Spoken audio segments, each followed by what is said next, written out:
Ja, wir sind hier mit GM Alexander Dontschenko. Du hast heute gegen Sergej Movsesian gespielt. Ja. Du hast den ersten Sieg für uns geholt, für DJK Kaufetz Aachen. Und zeig uns die Partie. Ja, also ich war weiß. Zeit zur Vorbereitung war natürlich nicht viel. Es war auch schwierig zu erraten, gegen wen man spielt von vornherein. Deswegen habe ich praktisch mein normales Repertoire gespielt. Und das ist mit Weiß katalanisch. Er spielte hier Läufer B4 Schach, er spielte auch die Hauptvariante mit Läufer E7, aber gut, ist ein vernünftiger Zug, muss man auch erwarten. Ich spielte hier Läufer D2, ich spiele auch manchmal Springer D2, aber wie gesagt, hier habe ich einfach 10 Minuten vor der Partie entschieden, ich will die Variante spielen oder eine andere.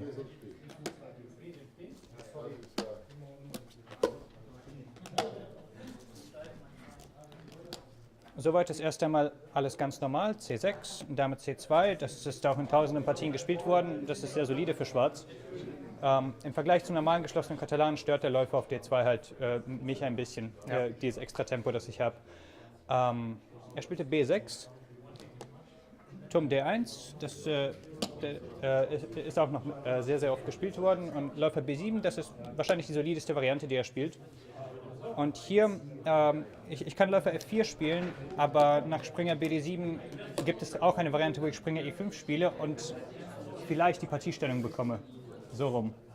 Nur halt mit 2 Zügen mehr gespielt und dass ich ihm mehr Optionen gebe. Deswegen entschloss ich mich hier in der Stellung sofort Springer E5 zu spielen.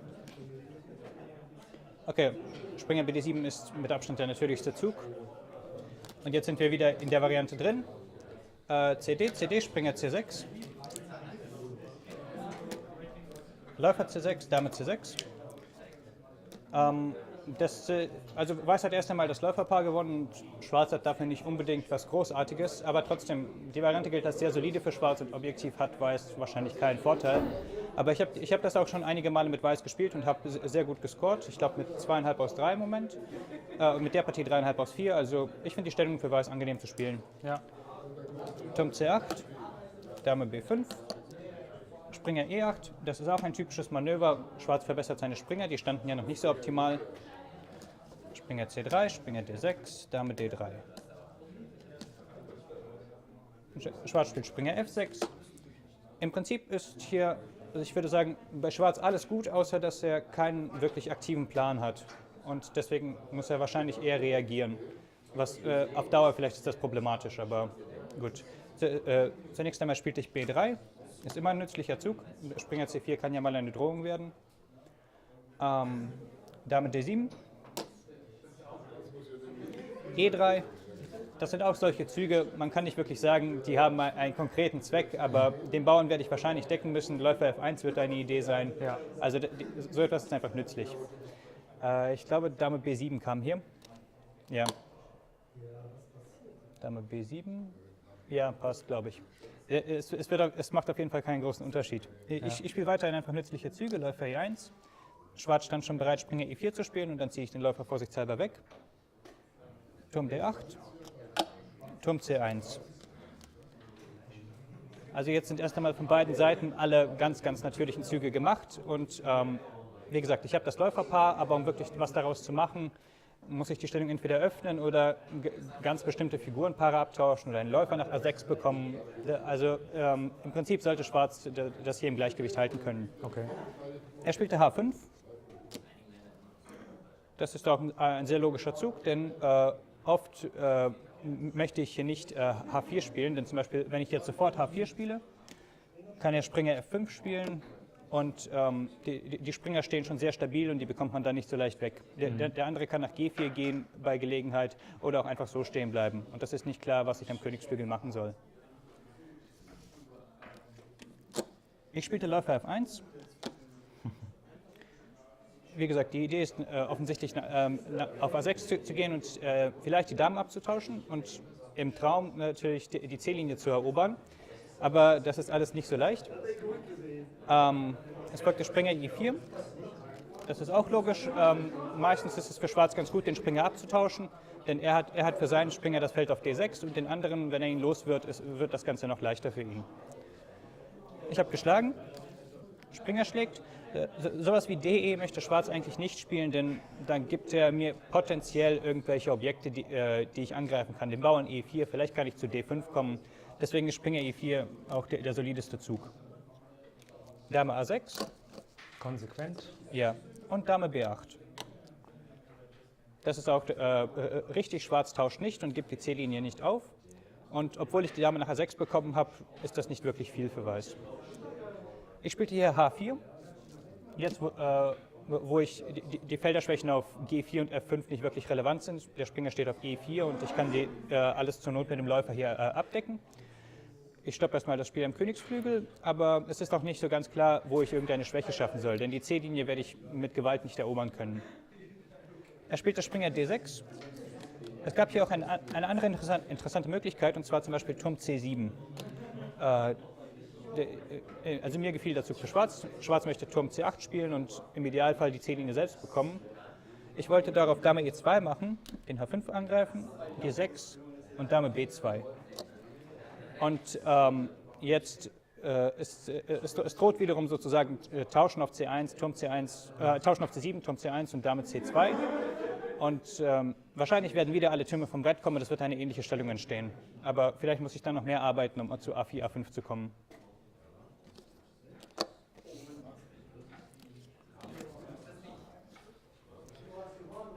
Movsesian spielte Springer D6, ist auch ein guter Zug. Er bereitet wiederum es vor, alle Türme abzutauschen und so den Druck rauszunehmen. Ich kann dagegen nicht wirklich viel tun, denn gut, Turm C1, Turm schlägt C1, Turm schlägt C1, Turm C8 wird folgen, gegen ziemlich jeden Zug. Ich spielte A4. Nimmt. Das ist eine sehr harmonische Stellung, finde ich, für Weiß. Es ist eine sehr harmonische Stellung. Es sieht sehr schön aus, aber Schwarz hat absolut keine Schwächen und es ist schwierig, tatsächlich irgendwelchen Schaden anzurichten. Getauscht, Turm C8. Den muss ich auch abtauschen, sonst gebe ich einfach die C-Linie auf. Schlägt, Springer schlägt. Und also es sieht optisch sehr schön aus. Ich habe das Läuferpaar, ich kann vielleicht A4, A5 spielen, aber im Prinzip ist die Stellung immer noch nichts für Weiß. Denn man kommt einfach bei dieser Struktur an keine Schwächen ran. Ich spielte hier A5, Dame C7. Schwarz möchte einfach Dame C7 spielen, Springer D6 und dann ist seine Stellung so gut wie unangreifbar. König G2. Das ist auch prophylaktisch, falls mal Dame C1 eine Option sein sollte. Hier ist zum Beispiel Dame C1 nicht besonders gut, weil dann Läufer D2 kommt. Und hier, das wäre zum Beispiel nicht so schön für Schwarz. Den und beispielsweise A6. Und ganz plötzlich ist es trotz Damen und ungleichfarbigen Läufern sehr, sehr unangenehm. Also das möchte er nicht machen. Er möchte im Prinzip die Stellung überhaupt nicht forcieren, denn ich muss einen Plan demonstrieren hier.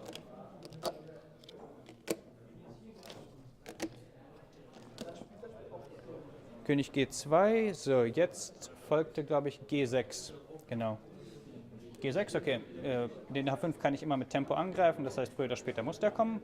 Und G6, König G7 ist auch, sage ich mal, die beste Aufstellung, stellt die Bauern auf die andere Felderfarbe vom Läufer. Und wiederum ist nicht so ganz klar, was ich machen soll. Ich habe hier getauscht, AB, AB und spielte Läufer D3. Es ist ehrlich gesagt nicht leicht zu sagen, was ich erreichen will. Das Einzige, was ich realistischerweise vielleicht anstreben kann, ist, die Damen zu tauschen. Denn dann bekomme ich vielleicht Pläne wie F3, E4 oder F3, G4. Denn mit Damen auf dem Brett ist das noch viel zu riskant.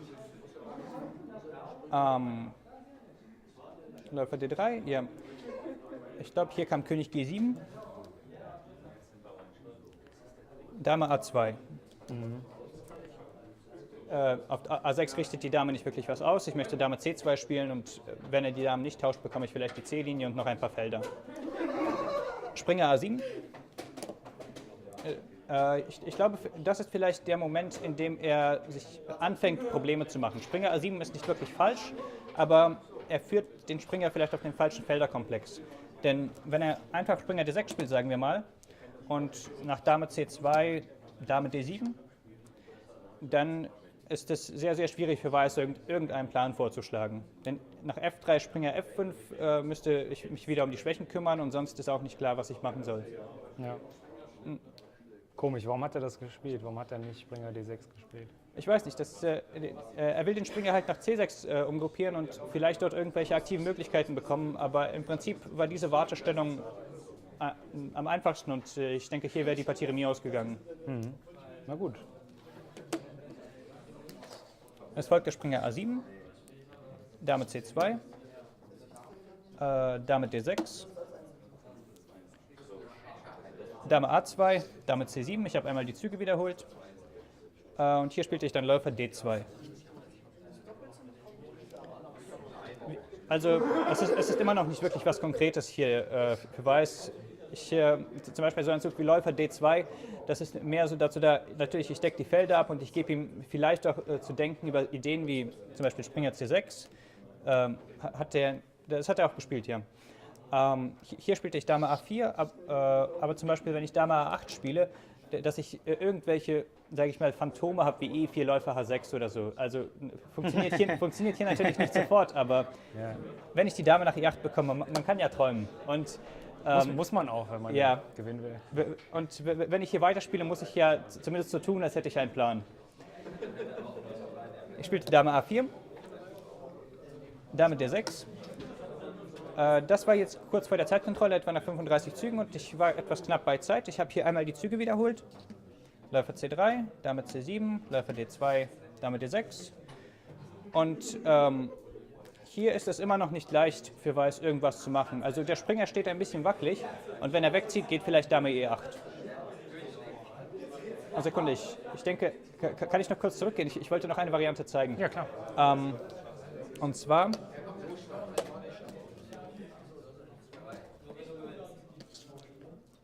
zu dieser Stellung hier. Ja, die Stellung hier kam König G7 und danach Dame A2. Das ist vielleicht auch eine kritische Stellung, denn hier gab es eine sehr forcierte Möglichkeit, und zwar Dame C1. Fängt erstmal sozusagen den Läufer.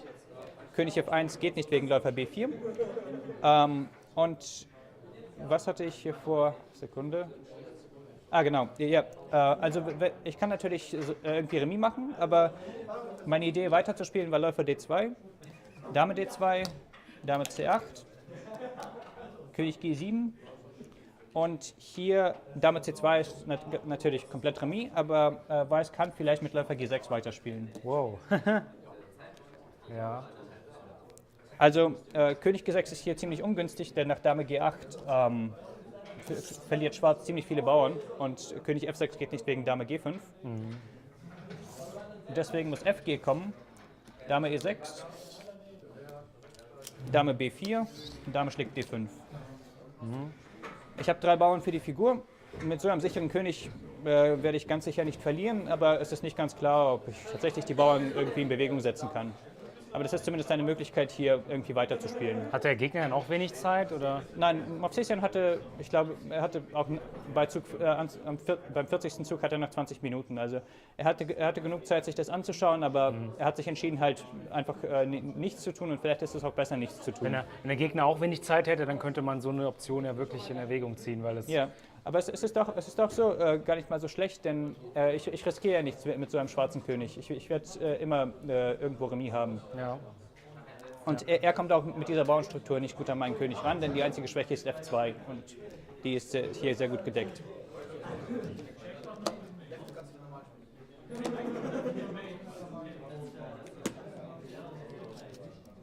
Das sind alles die interessanten Varianten, die man als Zuschauer nicht zu sehen bekommt.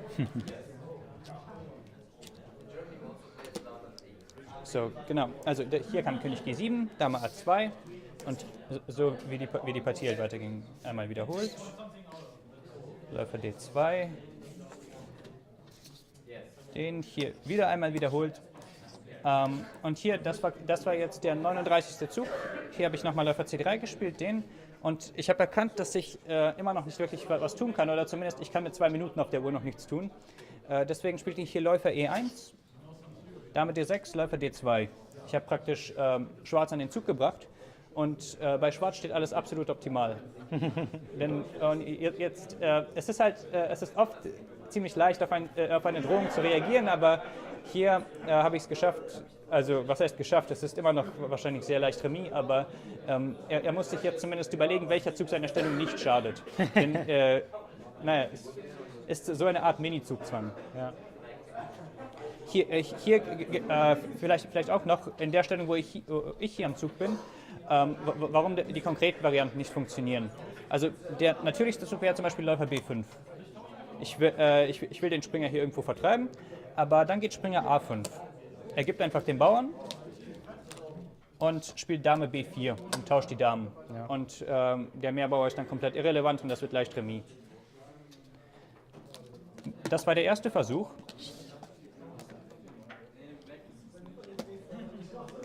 Dann gibt es natürlich noch den natürlichen Zug Dame A8. Aber dann geht Springer A5 wiederum mit einer anderen Idee, nämlich Läufer schlägt A5 und Dame A3. Mhm. Ja. Und im nächsten Zug kommt BA und hier habe ich wiederum nichts. Deswegen kam ich halt auf die Idee, hier sozusagen ihn an den Zug zu bringen. Also jetzt die Stellung hier mit Schwarz am Zug. Ich weiß nicht, vielleicht ist sowas wie Läufer F8 hier ein guter Wartezug. Sieht ein bisschen blöd aus, aber jetzt muss man sich auch fragen, wie viel ich hier tatsächlich habe, ob ich irgendeine Idee durchführen kann. Mhm. Vielleicht funktioniert jetzt Dame A8 oder Läufer B5 oder ich kann noch irgendeinen Plan hier vorantreiben, aber es sieht nicht wirklich nach viel aus. Er spielte hier Springer B4 und jetzt wird die Stellung zumindest etwas lebendiger, denn nach Läufer B5 ist der Springer sozusagen ein wenig in Bedrängnis geraten. Also jetzt habe ich auch, zumindest wenn er nichts macht, habe ich auch Ideen wie Dame A7, Dame A8, also ich kann meine Stellung verbessern.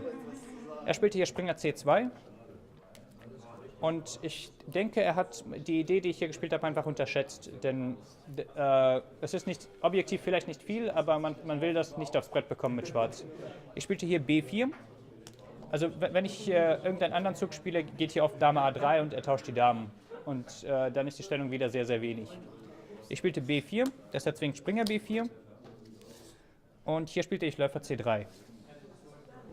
Ich habe einen Bauern geopfert, aber dafür ist der Springer sozusagen komplett gefangen und er ist mit beiden Figuren an ihn angefesselt.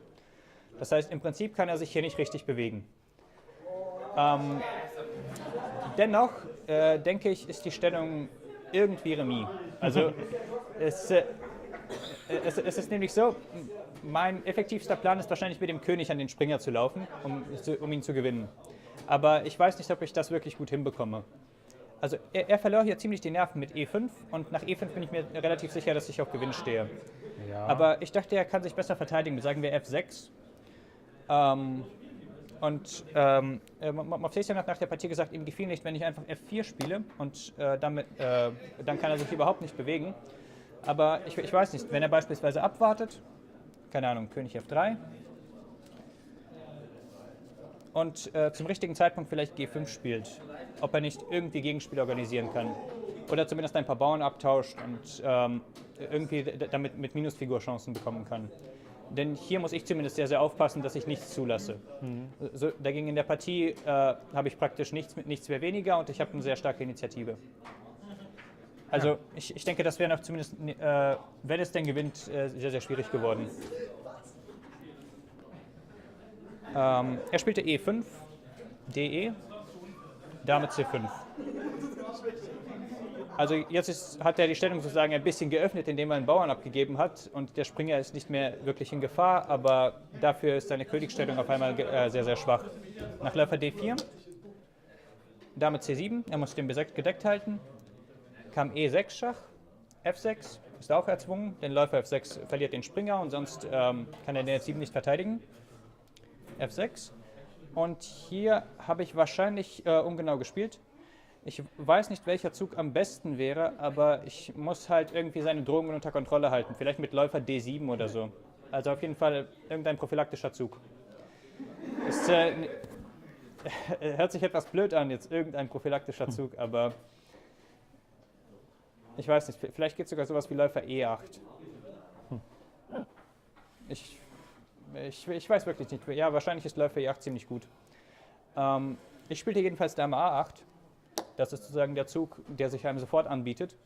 Aber nach Dame C2 ist es auf einmal wieder ganz schön kompliziert, denn es droht Dame E4 Schach und Dame schlägt E6. Deswegen geht Dame E8 nicht. Und hier, ich weiß nicht, ob ich überhaupt noch auf Gewinn stehe. Also ich kann natürlich immer sowas spielen, zum Beispiel Läufer schlägt B6, Dame E4, Dame E4, König G1, Dame E6 und Läufer D4, sagen wir mal. Und ich stehe hier immer noch deutlich besser. Ich habe immer noch das Läuferpaar und der König ist sehr schwach, der D5 ist auch schwach, aber so eine Stellung könnte vielleicht haltbar sein. Also nachdem ich E6 gespielt habe, war ich mir sehr sicher, dass ich auf Gewinn stehe und das wollte ich dann nicht mehr haben. Hast du gefühlt, ja, dass du... Ja, es fühlt sich einfach falsch an, was er gemacht hat da mit E5 und da will man natürlich den Schwarzen bestrafen. Natürlich. Aber nach Dame 8, Dame C2 spielte ich also König G1. Jetzt ist die Idee, wenn er den Bauern angreift, dann kann ich mit Dame C8 ihn gedeckt halten und sein König ist immer noch sehr, sehr schwach. Ich denke, hier hat er den entscheidenden Fehler gemacht. Er spielte Dame B1 Schach und danach kann er seinen König einfach nicht mehr verteidigen. Ich denke, der einzige Zug war Dame C1. Das habe ich auch am Brett gesehen, aber ich habe leider nichts Besseres für mich selbst gefunden. Also König G2 wiederholt die Züge, König H2, Dame C2 bringt mich auch nicht wirklich weiter.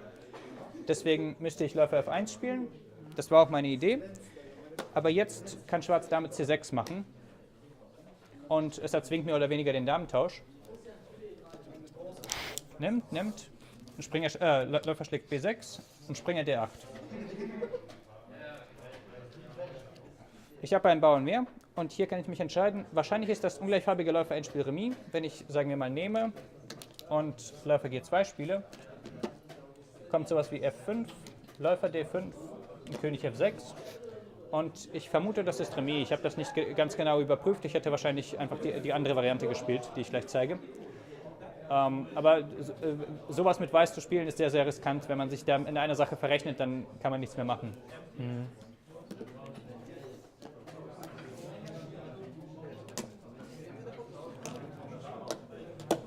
Deswegen hätte ich in der Stellung Läufer G2 gemacht und nach Springer E6 Läufer D5. Jo. Also das sieht erstmal sehr, sehr ansprechend aus für Weiß mit 4 gegen 3 Läuferpaar. Aber in Wahrheit ist das sehr, sehr schwierig zu gewinnen. Ich hatte einmal genau so ein Endspiel. Ich hatte auch Weiß und genau diese Materialkonstellation. Ich habe das am Ende gewonnen, aber ich sag mal nicht, weil die Stellung objektiv irgendwie gewonnen war. Also es ist auf jeden Fall sehr, sehr kompliziert hier mit Weiß. Man muss wahrscheinlich mit dem König irgendwie geschickt rumlaufen und Gegenspiel verhindern. Aber so eine Stellung ist natürlich, kann man mit Schwarz noch 50 Züge verteidigen. Das wäre für ihn am besten gewesen und wahrscheinlich auch das Einzige, was nicht sofort verliert. Er spielte dagegen Dame B1 und jetzt nach Läufer F1 gibt es, denke ich, keine Verteidigung mehr. Es droht Dame E8 und dann wird alles abgeräumt. Das heißt, er muss den Bauern angreifen. Dame F5, Dame C8. Und hier droht einfach Dame D7 und ich habe am Brett keine Verteidigung für ihn gesehen. Ich denke auch nicht, dass es eine gibt. Denn mit so einem König wird er immer irgendwo untergehen. Er spielte Springer C2 und hier geht es direkt zu Ende. Dame D7, König F8 ist einziger. Und nach Läufer B5 kann man Dame E8 nicht mehr abwenden und dann verliert er mindestens eine Figur. Mhm. Ja, stark. Eine schöne Idee mit dem Bauernopfer da. Auf jeden Fall. Ja, es war praktisch das Einzige, was die Stellung endlich aus dem Gleichgewicht gebracht hat. Denn dann war das nicht mehr so, dass Schwarz einfach rumstehen konnte und warten, was ich zeige. Ja, echt schön stark gespielt. Also Respekt, danke. Ja.